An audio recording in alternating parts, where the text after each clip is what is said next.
Welcome to another edition of Islanders Insider. This is Matt Brady, sitting in this week for Stephen King. This week's episode, we'll talk with head coach Royce Chadwick about the women's basketball program, as well as taking a closer look at our Hall of Honor inductees. But as we always started off with the little men's basketball, talking with Coach Wilson. Coach, welcome to the show.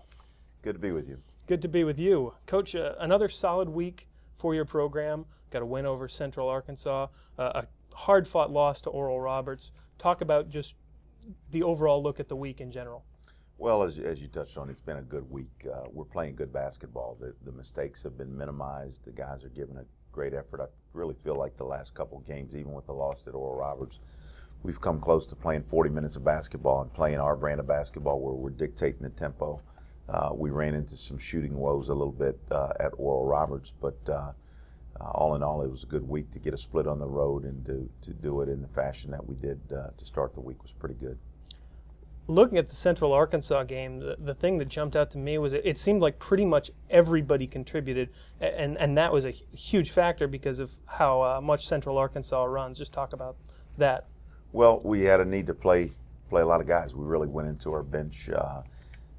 As you well know, we had our travel woes, and we had some guys that were a little bit exhausted just going into that basketball game, and so we were able to really utilize the bench. And I think Central Arkansas's plan was to really try to stretch our legs and run us and see if they couldn't run us in the ground. But it ultimately ended up being, I think, their undoing. Our guys responded well. The bench, as you touched on, really contributed in a big way. Got really good minutes out of Zane Knowles and Nate Maxey and guys like that off the bench. And so I feel really good about the performance from our guys for that game. You mentioned the two big men. It seems to me, just in watching the team the last few games, the performance of the big men, especially on defense, has really stepped up as of late. Well, they're coming around. I think they're getting their legs back. Both guys suffered some injuries midway through conference play, but they're both getting their legs back. They're in pretty darn good shape, and now we've been able to find a nice solid rotation. They both know they're going to play, whether they're starting or coming off the bench. They're going to get a significant amount of minutes, and the defense has been the big key. Zane Knowles against Oral Roberts was really tremendous, as was Nate Maxey, 6 blocks. But even in the Central Arkansas game where we really had a need to shore up the defense on the inside, both those guys, and in particular Nate Maxey down the stretch in that game, came through for us. Jonathan Jordan only scored 11 points at Central Arkansas, but he really was a good distributor. Is that more the role that you hope he'll be in as his career progresses here? Yeah, what it's been so far is he's been kind of a catch-all guy. When we've needed him to score, he's stepped up for us. But the truth of the matter is the way this system runs, if he needs to be our leading scorer, then we're probably lacking in some areas. We did get a great performance out of Hamid Ali. I think it was a career-high 18 points at Central Arkansas. But we need a couple other guys to be a little bit more consistent. We did have balanced scoring in that particular game, but only scoring 51 points at Oral Roberts was a little bit disappointing. We just had one of those lulls early in the second half where the defense was very good, the effort was very good, but we just couldn't get the ball to go down. You mentioned the defense in that game. That had to be really the theme of the Oral Roberts game. Held them without a field goal for a span of 11 minutes, 14 seconds in the second half. What was your team doing right to be able to stop a pretty talented offensive team? Well, we use a little bit of our own basketball lingo terminology, if you will. Protecting the nail, protecting the middle third of the floor basically is what we really did a great job of. Our ball pressure was good, and we did a nice job of defending their scores at point of attack. Hamid Ali, again, was a guy that really stood out in the last couple of games, guarding their big scores and really just taking away the 3 ball. And what goes hand in hand with that is rebounding the basketball, not giving too many second chance opportunities. This team has a chance to be a tremendous defensive team with the guys that we've got coming back, with what we're going to add to the mix.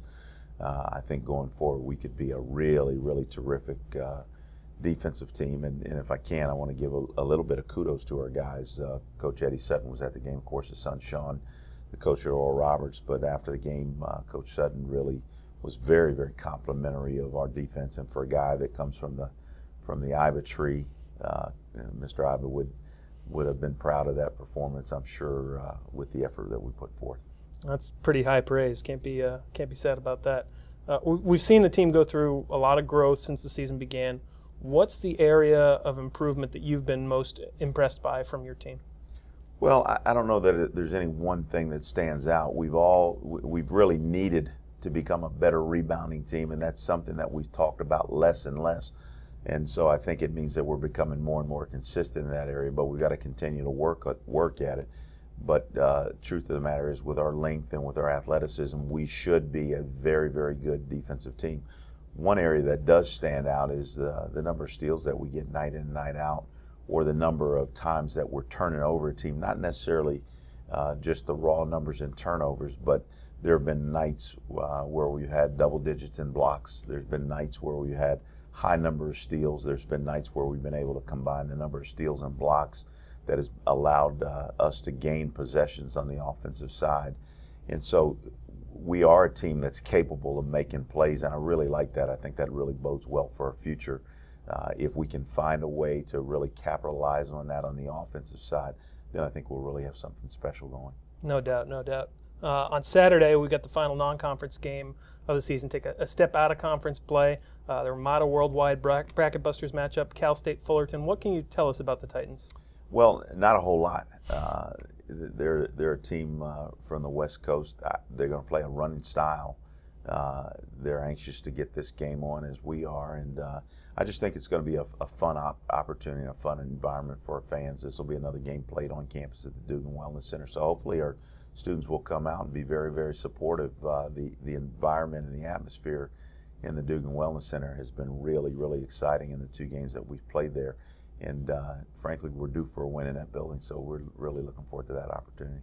For sure, for sure. That's Saturday, 1 o'clock at the Dugan Wellness Center. Coach, thanks very much for joining us. Always my pleasure.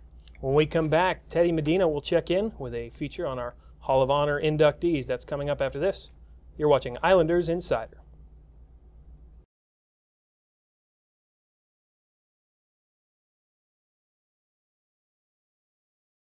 What's Massage Envy Spa?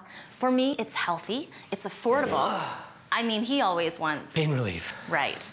And I want a healthier complexion. And now we can get a customized massage or a healthy skin facial. At a really good price. At a great price. And nothing feels better than that. Customized massages and healthy skin facials, all at the perfect price. Start a healthy routine today with Massage Envy Spa. Go, you'll see.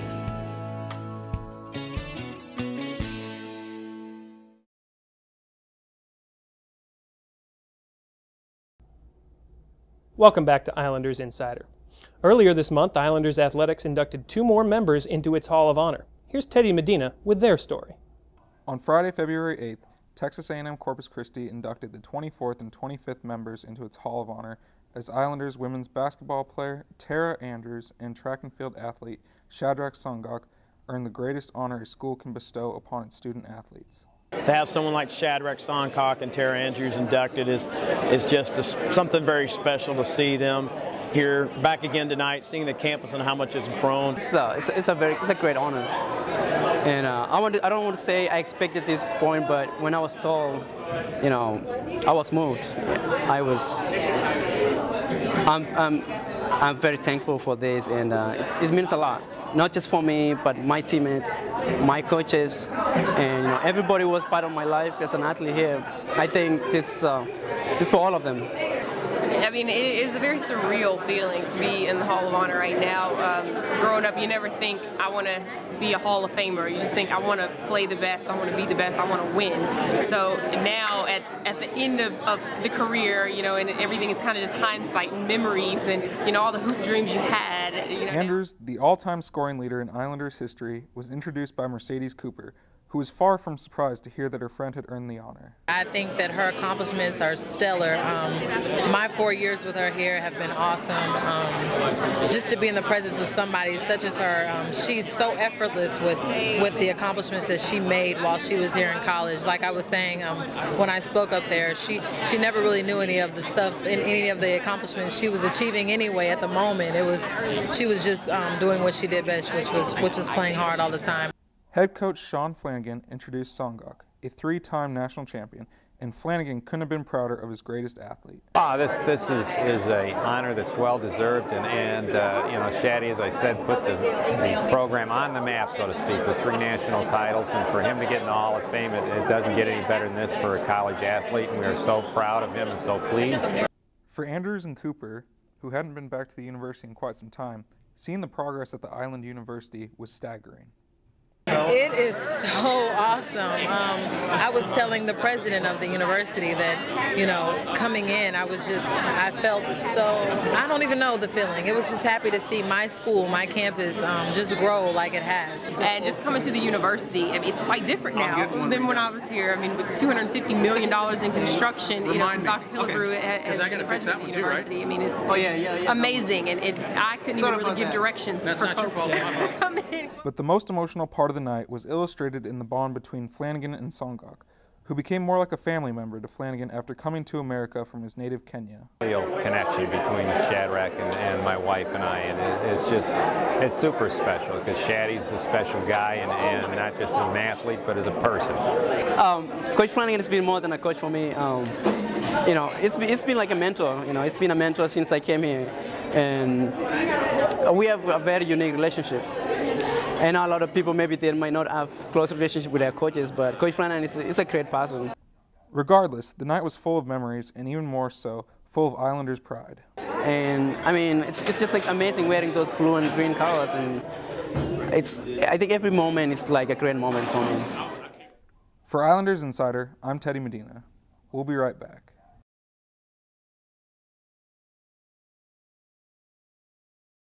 Welcome back to Islanders Insider. It's time now to talk it over with Royce Chadwick, head coach of the women's program. Coach, thanks for joining us today. I'm glad to be here. Team started out the weekend with a game in Conway at Central Arkansas. You got your first conference win the week before. Do you think that helped the confidence? Your team started so well at UCA. Well, absolutely. I think anytime you have success, then your team builds upon that. The difference was we lost big to McNeese in Lake Charles. Then when they came here, we were able to fight through the adversity and win the basketball game. And it was just a huge shot in the arm for our team. We had to make some plays down the stretch, and we got a break or two that really helped us. But we had worked so hard, I think we earned some of those. And so we went to Central Arkansas on a high, and I think we carried over the McNeese game into the Central Arkansas game, and really led us to a big halftime lead. In that UCA game, there was really a distinct contrast between the two teams. UCA got literally almost all its scoring from Megan Herbert. Your team, good scoring distribution. Talk a little bit about that contrast and what it meant in the game. Well, she's a great player. I think when her career is over with at UCA, you're going to see a lot of the records with her name beside them.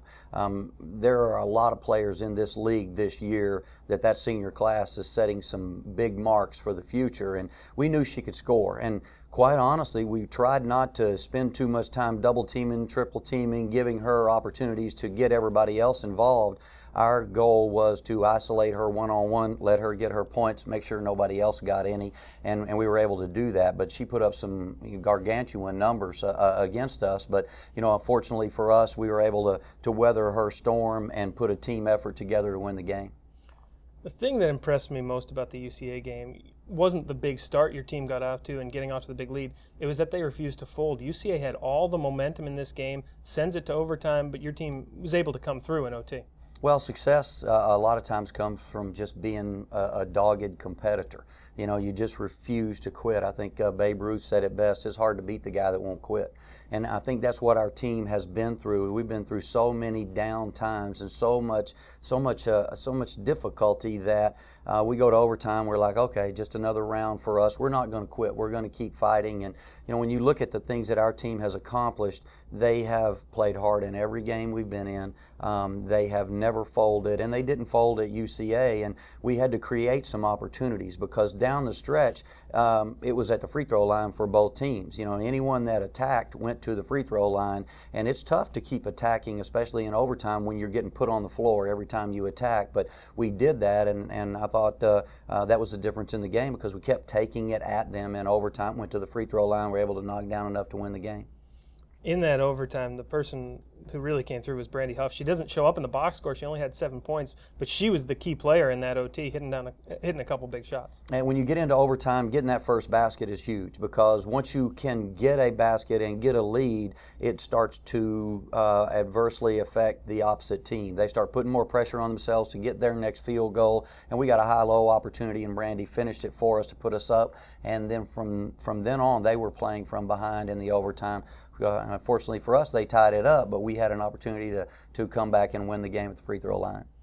Team had a couple different pieces of adversity to deal with. One, just the travel situation in general. That's not an easy trip to make. And then also Jessica Jammer forced to leave the trip early due to a death in her family. Just talk about handling that adversity. Well, anytime you lose one of your senior starters, I think it affects your team. But we have the next woman up. We had somebody step up and say, okay, I got this. So I think when we went to Oral Roberts and we played that game without Jessica, it took us about 8 or 10 minutes to adjust to the fact that she was not with us.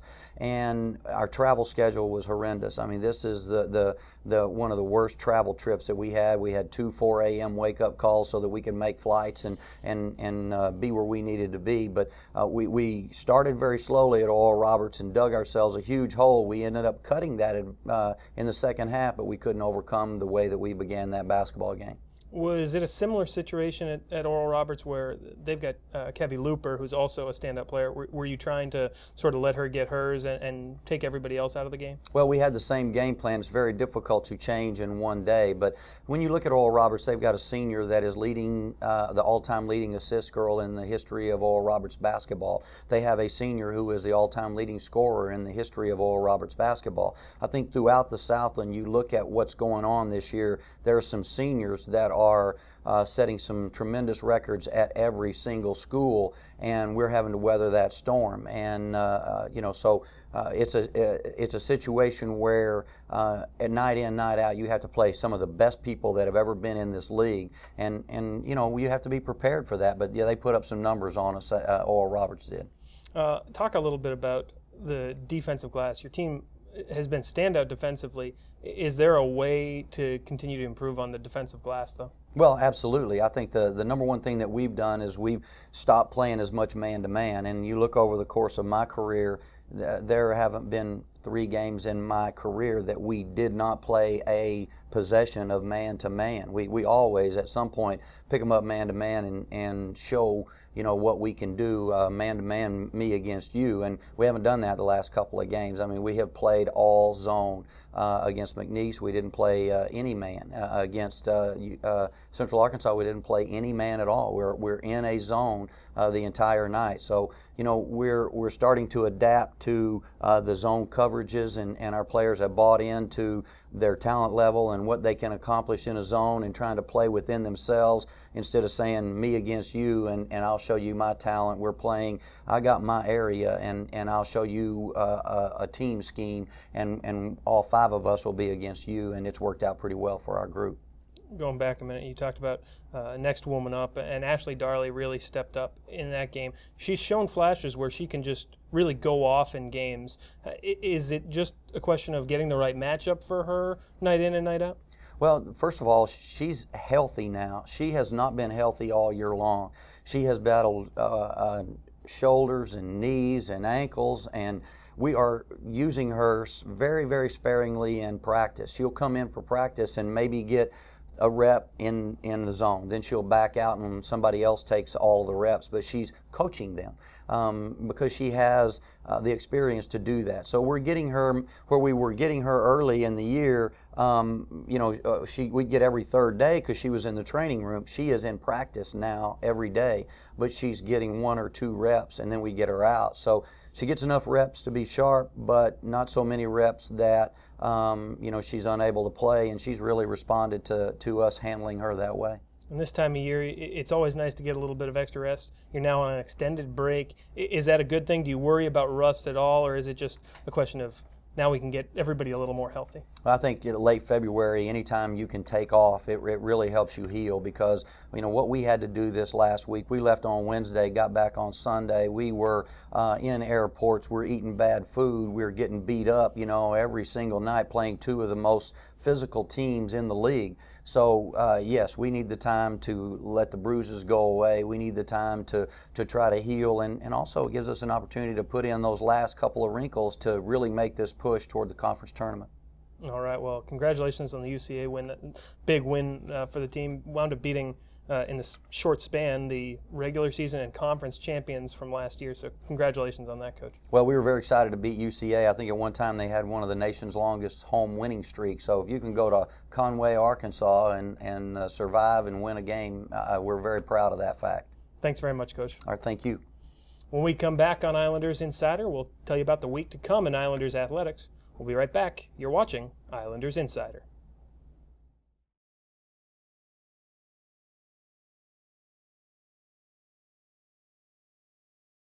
What's Massage Envy Spa? For me, it's healthy, it's affordable. I mean, he always wants pain relief. Right. And I want a healthier complexion. And now we can get a customized massage or a healthy skin facial. At a really good price. At a great price. And nothing feels better than that. Customized massages and healthy skin facials, all at the perfect price. Start a healthy routine today with Massage Envy Spa. Go, you'll see.